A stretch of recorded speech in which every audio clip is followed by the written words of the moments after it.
Assalamualaikum warahmatullahi wabarakatuh. Alhamdulillahirabbil alamin. Wassalatu wassalamu ala nabiyina Muhammadin wa ala alihi wa ashabihi wa ummatihi ajmain.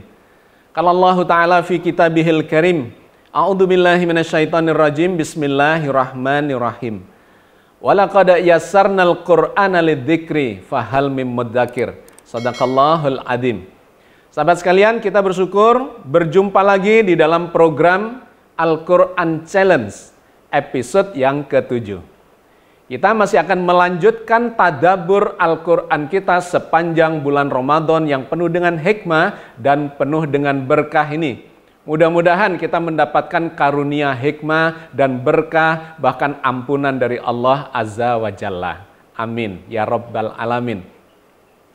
Hari ini kita masih akan melanjutkan kajian kita terkait dengan ayat-ayat muhkamat dan ayat-ayat mutasyabihat. Dikarenakan seringkali ada ketakutan atau keraguan untuk membahas ayat-ayat mutasyabihat itu. Padahal ayat-ayat mutasyabihat itulah yang mendominasi isi Al-Quran. Kita sudah membahas di episode yang lalu. Ayat-ayat muhkamat, ayat-ayat hukum yang disebut sebagai pokok-pokok isi Al-Quran itu jumlahnya hanya ratusan ayat, sekitar 150-an ayat.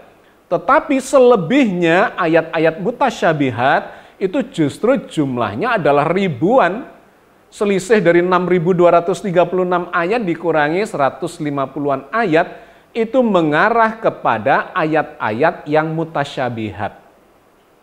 Sehingga kalau ada yang mengatakan bahwa tidak boleh membahas ayat-ayat mutasyabihat itu dikarenakan dikhawatirkan memunculkan fitnah, memunculkan takwil-takwil, padahal hanya Allah yang mengetahui takwilnya, maka itu sama saja dengan melarang kita memahami Al-Quran Al-Karim yang memang maknanya sangat mendalam.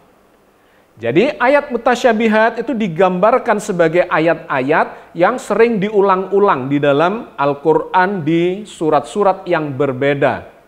Maknanya samar, tidak secara letterleh, secara harfiah, bisa difahami dengan mudah seperti ayat-ayat muhkamat. Selain itu, ayat-ayat ini juga memberikan gambaran terkait dengan butuhnya kajian yang sangat mendalam dan komprehensif dengan cara mengambil ayat-ayat di surat-surat yang berbeda untuk menjelaskan ayat tersebut atau tema yang dibahas tersebut.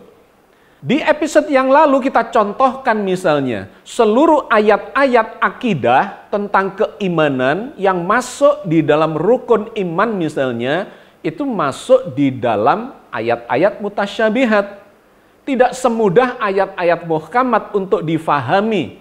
Misalnya ayat-ayat ketauhidan tentang Allah yang jumlahnya lebih dari 3.000 ayat. Semuanya itu masuk ayat-ayat mutasyabihat. Perlu kajian yang mendalam karena maknanya samar. Bisa memiliki sejumlah makna yang sangat luas dan sekaligus mendalam.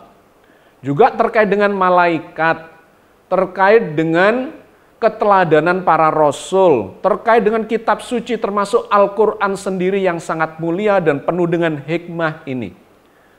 Nah, kalau kita lanjutkan maka ayat-ayat misalnya terkait dengan ayat takdir misalnya, itu juga masuk di dalam ayat-ayat mutasyabihat.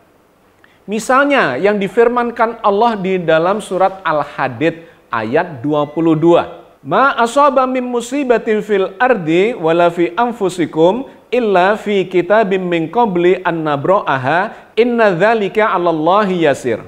Tiada suatu bencana pun yang menimpa di bumi dan tidak pula pada dirimu sendiri melainkan telah tertulis dalam kitab Lauhul Mahfuz sebelum kami menciptakannya.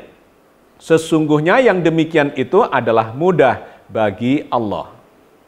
Tidak mudah untuk menafsiri ayat ini, dikarenakan di dalamnya mengandung makna yang sangat mendalam.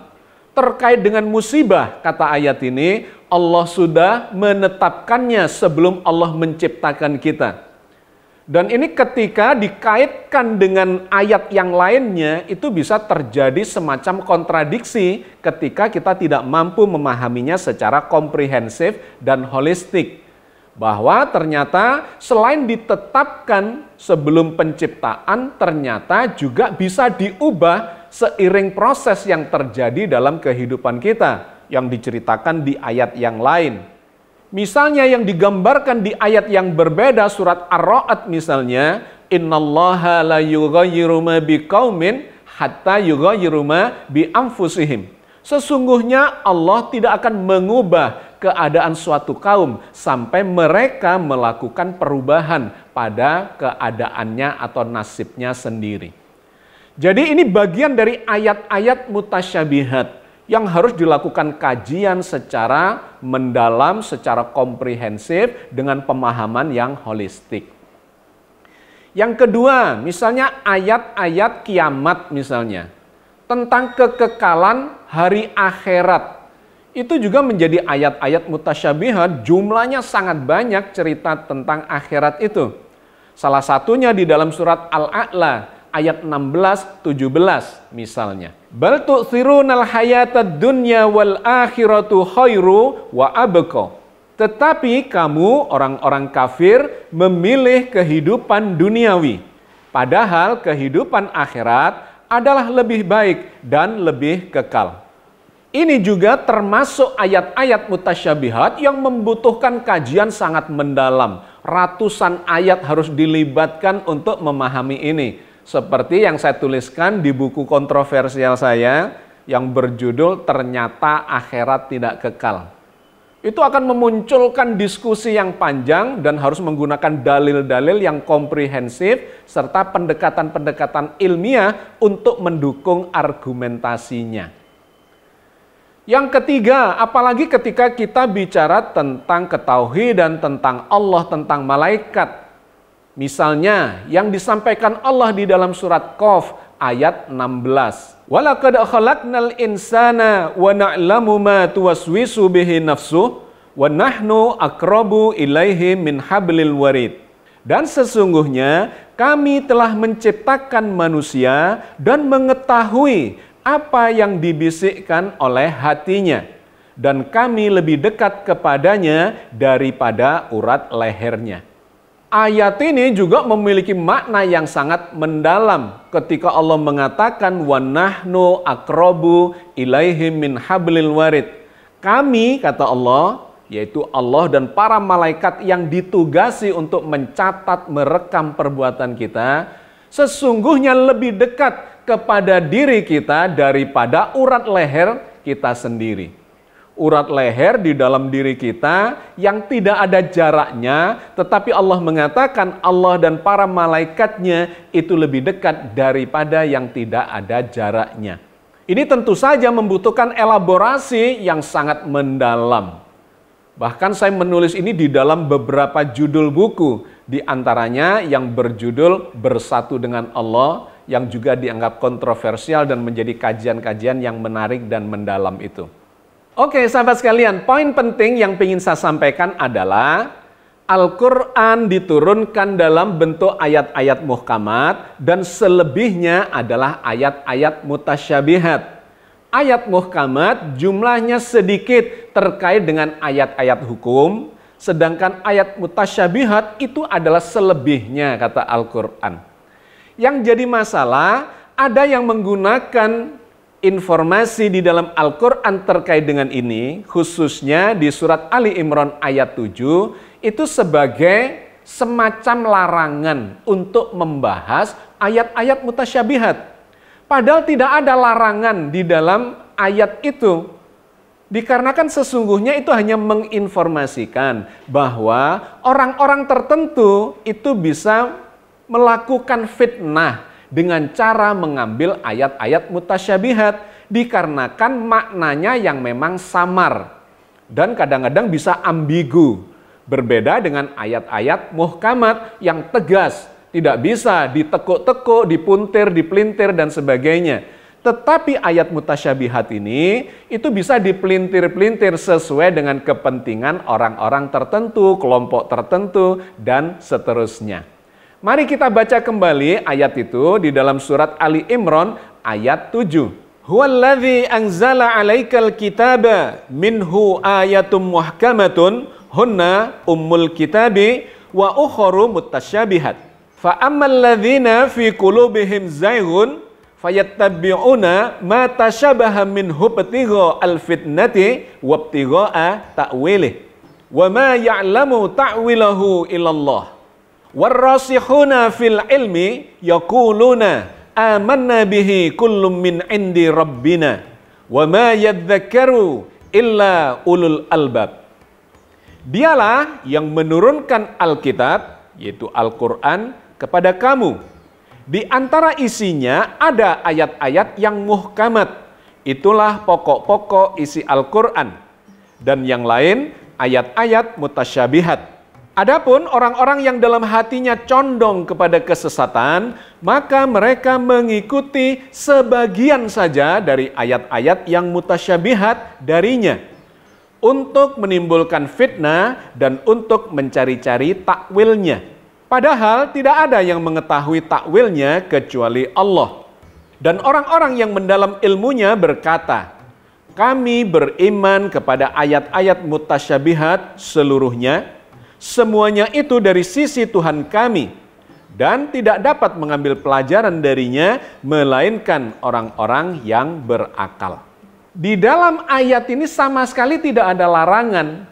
Yang ada adalah informasi bahwa orang-orang yang memiliki kecenderungan sesat di dalam hatinya, fa'amalladzina fi qulubihim zayghun, maka orang-orang yang di hatinya, di dalam hatinya ada kecenderungan sesat, dia akan mengambil ayat-ayat mutasyabihat. Untuk apa? Untuk memunculkan fitnah. Dicari-cari takwilnya, dipelintir-pelintir dan seterusnya sesuai dengan kepentingannya. Tapi menariknya kemudian ini diperbandingkan dengan orang yang memiliki keilmuan yang mendalam dan beriman kepada Allah. Warrasihuna fil ilmi, begitu digambarkan pada kalimat berikutnya. Sedangkan orang-orang yang memiliki ilmu sangat mendalam, dia mengatakan saya atau kami beriman kepada ayat-ayat mutasyabihat itu semuanya. Dan tidak bisa mengambil pelajaran dari dalamnya kecuali orang-orang yang menggunakan akalnya. Wa ma yadzakkaru illa ulul albab. Jadi sahabat sekalian, ini kita perlu klarifikasi. Jangan sampai ada yang alergi terhadap ayat-ayat mutasyabihat, karena justru sebagian besar dari isi Al-Quran adalah ayat-ayat mutasyabihat yang memiliki kedalaman makna sangat luar biasa. Yang harus dilakukan adalah jangan memiliki niatan yang jelek. Itu yang menjadi poin penting. Kalau niatannya jelek, maka akan memunculkan kesesatan karena dia akan mengambil takwil-takwil sesuai kepentingannya. Jadi membaca Al-Quran tapi hatinya tersesat. Itu yang sesungguhnya diperingatkan oleh ayat ini. Yang harus dilakukan di kalimat berikutnya adalah mengimaninya dan menggunakan keilmuan yang mendalam, kemudian dikaitkan dengan ayat-ayat yang lain secara maudhu'i, secara tematik, bahwa ayat ini dijelaskan oleh ayat-ayat yang lainnya. Sehingga di dalam ayat ini digambarkan mereka mencari takwilnya, padahal cuma Allah yang tahu takwilnya. Artinya kita harus mengambil firman-firman Allah yang lain di dalam Al-Quran ini untuk menjelaskan ayat-ayat mutasyabihat. Jadi sekali lagi sahabat sekalian, jangan kemudian alergi bahkan melarang memahami ayat-ayat mutasyabihat. Keliru besar kayaknya dikarenakan Al-Quran justru mendorong kita mendapatkan petunjuk dan kedalaman hikmah yang luar biasa dari dalam kitab suci ini. Sehingga kesimpulannya seperti yang juga sudah kita bahas sebagiannya di episode yang lalu, memahami Al-Quran ini ilmu alatnya bisa dibantu dengan kecanggihan sains dan teknologi, termasuk Quran digital. Tetapi yang tidak bisa digantikan itu adalah sifat kemanusiaan kita. Yang pertama adalah akal sehat, dan yang kedua adalah akhlakul karimah. Itu yang harus terus dikedepankan. Dan ini digambarkan oleh surat Ali Imran ayat 7 ini. Orang yang ilmunya mendalam itu mewakili akal sehat. Sedangkan tidak boleh berniat buruk itu mewakili akhlakul karimah. Itu yang menjadi poin penting di dalam memahami isi Al-Quran Al-Karim. Oke sahabat sekalian, ini sebagai gambaran tambahan bagaimana Al-Quran mengajarkan kita memahami Al-Quran dengan cara Al-Quran itu sendiri. Selanjutnya mari kita mengambil contoh kasus seperti biasa dari jawaban kawan-kawan kita terkait dengan Al-Quran Challenge, tantangan yang kita berikan di episode yang lalu. Di mana temanya adalah seberapa pentingkah akal itu di dalam proses beragama kita. Ada 3 jawaban yang kita pilih sebagai contoh kasus pada kesempatan kali ini. Yang pertama adalah yang disampaikan kawan kita Rusni Rusliah. Assalamualaikum, Al-Quran Challenge, seberapa pentingkah akal dalam proses beragama? Bismillahirrahmanirrahim. Baik, saya berusaha dan mencoba belajar menafsirkan judul di atas. Sengaja jawabannya untuk meringkas, saya catat nomor surat, nomor ayat, dan penafsiran saya setelah membaca terjemah. 1. Dengan modal surat 3 ayat 190, saya coba menyusun puzzle berikutnya. Cuma orang yang berakal yang bisa mengambil ibroh atau pelajaran dari ayat mutasyabihat tentang penciptaan alam semesta. 2. Surat kedua ayat 179. Orang yang berakal dijamin kehidupannya bila melaksanakan Al-Quran sebagai pegangan hidup dengan taat dan patuh menjalankannya. 3. Surat ketiga ayat 7. Dalam Al-Quran ada ayat muhkamat, dalil yang bersifat qat'i atau pasti, jelas, tidak banyak penafsiran. Dan ada ayat mutasyabihat, dalil yang bersifat dhonni atau dugaan dan sangkaan. Di sini porsi akal yang kuat untuk mengobservasi tentang makna dari ayat mutasyabihat. Karena akal bersifat netral, bahkan subjektif, maka bisa berpotensi fa'alhamaha fujuroha wa taqwaha seperti surat 91 ayat 8. 4. Surat yang ketujuh ayat 155. Segala musibah dan bencana karena kurang akalnya manusia menyebabkan mereka binasa. Sebab kenetralan akal, Jepang dengan segala sumber dayanya, walaupun ditimpa berbagai bencana seperti gempa, bom atom, dan lain-lain, mampu bangkit membangun kembali peradabannya yang hancur menjadi lebih maju.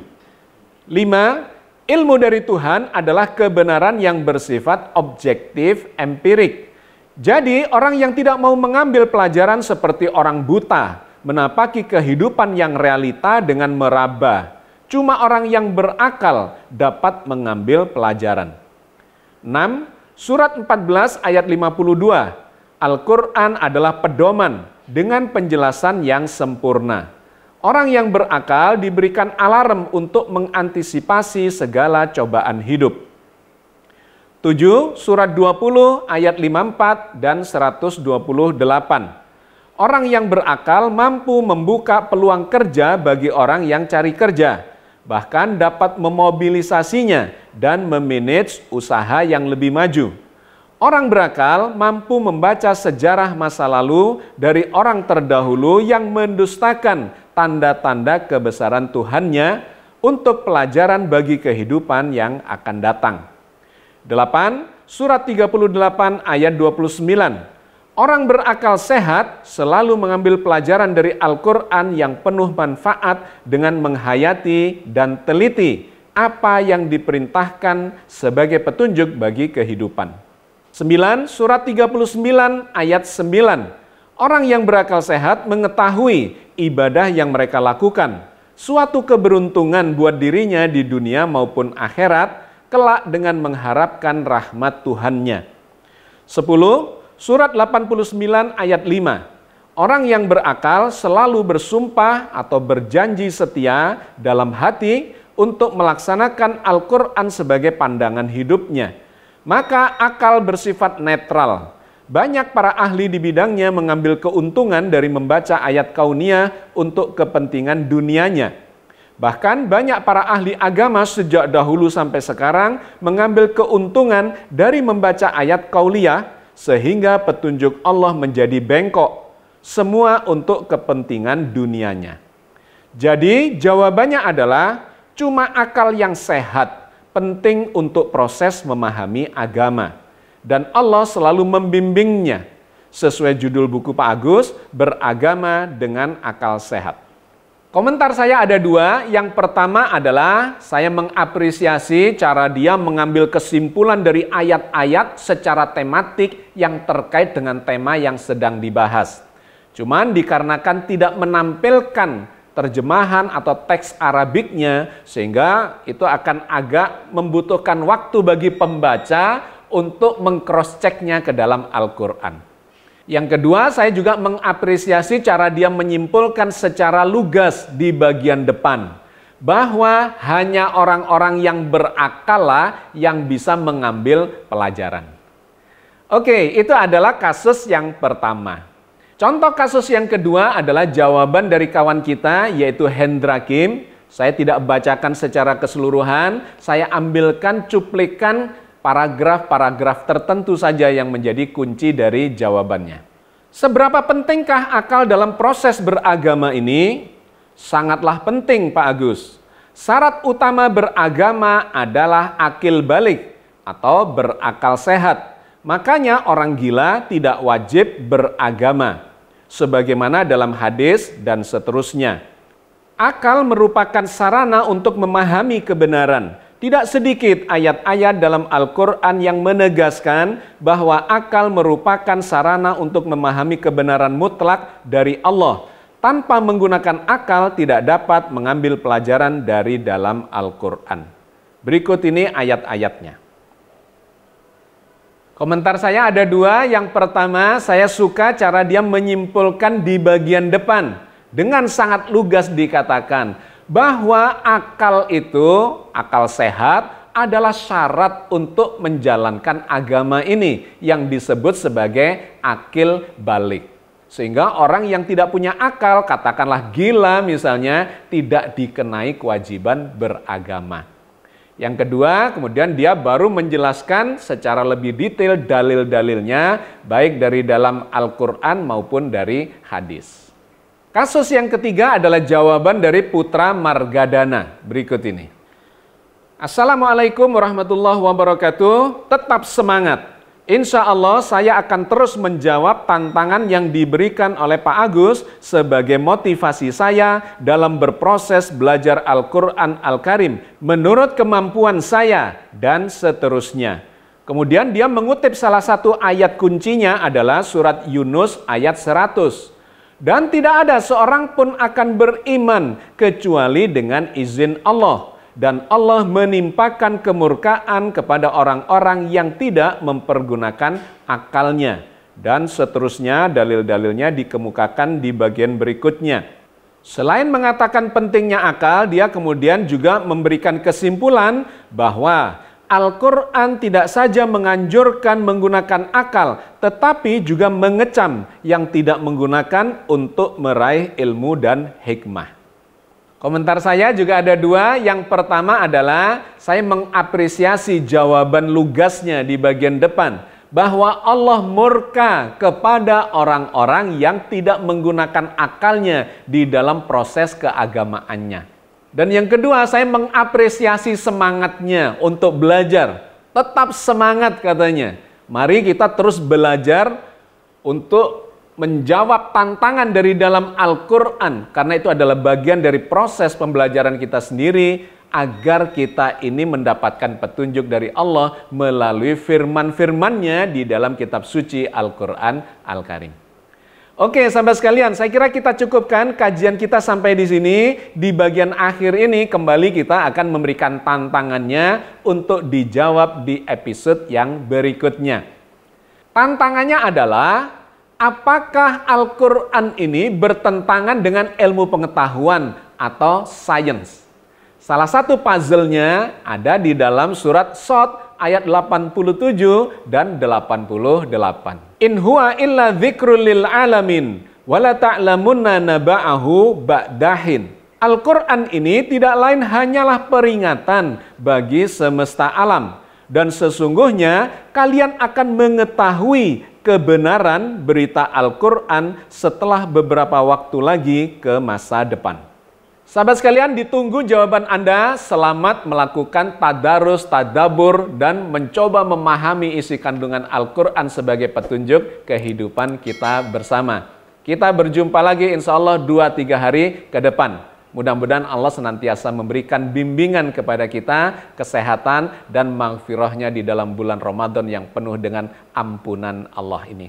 Amin ya Rabbal Alamin. Assalamualaikum warahmatullahi wabarakatuh.